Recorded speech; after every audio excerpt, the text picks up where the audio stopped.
Hi all, Adi here. Welcome to Hunts and Johns and thanks for watching my video. Built in the 1760s by Sir Francis Dashwood, and that is the Dashwood of the notorious Hellfire Caves. And the Hellfire Caves is where the notorious Hellfire Club held their secret meetings. So this mausoleum was built in the 1760s. It's a strange and haunting monument. It's a half circle of stone pillars, totally open to the elements, and it feels more like a pagan temple than a Christian tomb to me anyway. Despite its name, no bodies were ever buried here. Some say it was never meant for the dead, but for something else entirely. It's a monument to power, secrecy, and shadow beliefs. Sir Francis Dashwood was no ordinary nobleman. He dabbled in politics by day and in forbidden rituals by night. And although this mausoleum, in the daylight, its purpose may actually lie buried in the darkness. Its location, it's no accident, it was built with intent, directly above his hidden world. I mean, it's almost like he was shown off, really.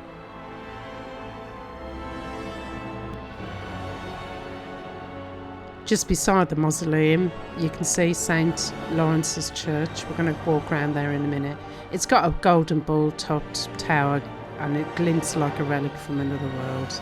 The ball itself is hollow, large enough to hold several people, a place once said to be used for secret meetings.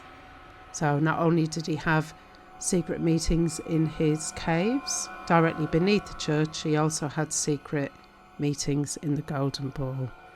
The Golden Ball was said to replicate a place that he'd seen when he was in Venice.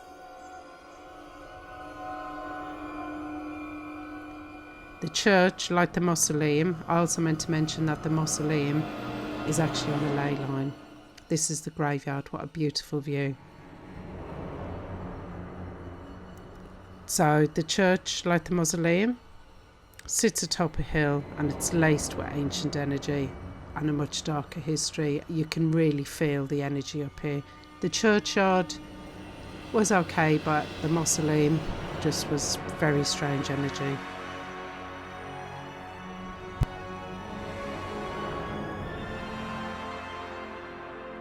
Local folklore claims that some of the graves were intentionally placed in line with the church and the mausoleum as part of a spiritual alignment, and it's said the mausoleum is actually on a ley line.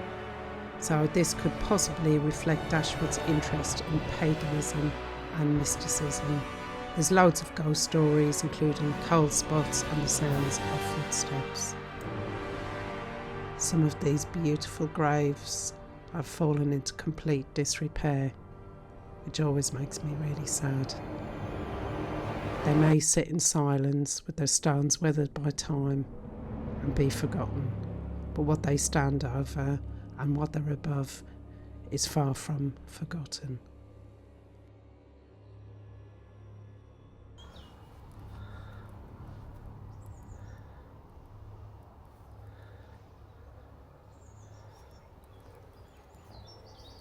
Hello everyone, I come and love and light. I mean, you know, it always makes me very sad to see graveyards this overgrown. I mean, it's not going to be that long before they're totally lost to Mother Nature. I do hope in the future, when I retire and have a bit more time, I'd love to volunteer in graveyards just to keep these graves a little bit more tidy.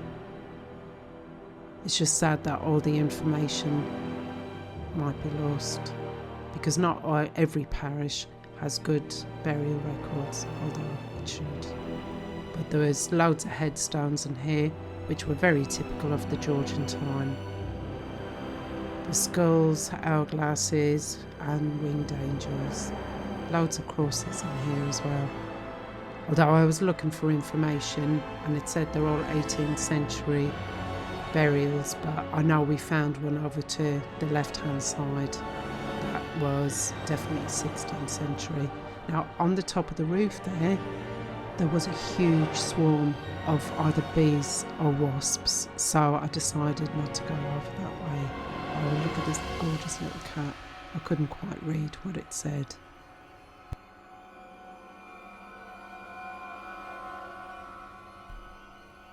I'm just walking around to the front entrance of the church, down on the right there. That's the entrance in. It was locked, unfortunately. I would have liked to have gone inside, but given the huge swarm of bees or wasps, whatever they were, I wasn't going to be going in there. I imagine it was quite dangerous. It's a relatively small and compact old graveyard. I mean, many of them have partially sunk into the ground, and there's the back end of the mausoleum. Many of the oldest graves correspond to the Dashwood era. Some of the graves are believed to be the resting places of locals who were associated with the estate or those who served the Dashwood family, because obviously they had a huge house and they had a huge amount of land. Despite the proximity to the Dashwood Mausoleum, and believe it or not, but Sir Francis Dashwood himself is not buried here. His actual burial site is in the family vaults in the nearby West Wycombe house estate grounds. Apparently no Hellfire Club members are officially buried here, but its placement directly above the Hellfire Caves just fuels the speculation that the entire hill was chosen for its spiritual or energetic significance, and some believe that the graveyard, along with the church and mausoleum, forms a protective or a symbolic seal above whatever was once conjured down below. So if you're in West Wycombe, where the Hellfire Caves are, definitely come up and see the Dashwood Mausoleum. You couldn't get into that either. I'm sure it's because of vandals. But there's a pedestal in there, and there used to be an urn on top of it. The story's told down in the Hellfire Caves about somebody's heart that went in it and it got stolen. But the pedestal is still there. And the church, really interesting. There was a massive swarm of bees up there, or wasps, so they had to come out. But yeah, beautiful part of the world. The village, we drove through that on the way in. That looks well worth a visit. Unfortunately, we don't have time today, so we might come back another time and do that. And I've just spotted, I think it's a manor house. Hold on.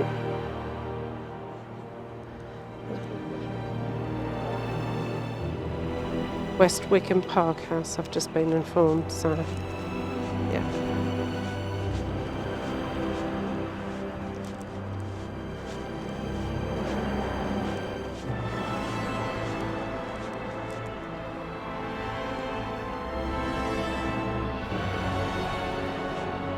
So thank you very much for watching my video. I hope you enjoyed it. If you did enjoy it, please like, subscribe and share. And there'll be loads more Haunted Jaunts coming soon. Thanks for watching.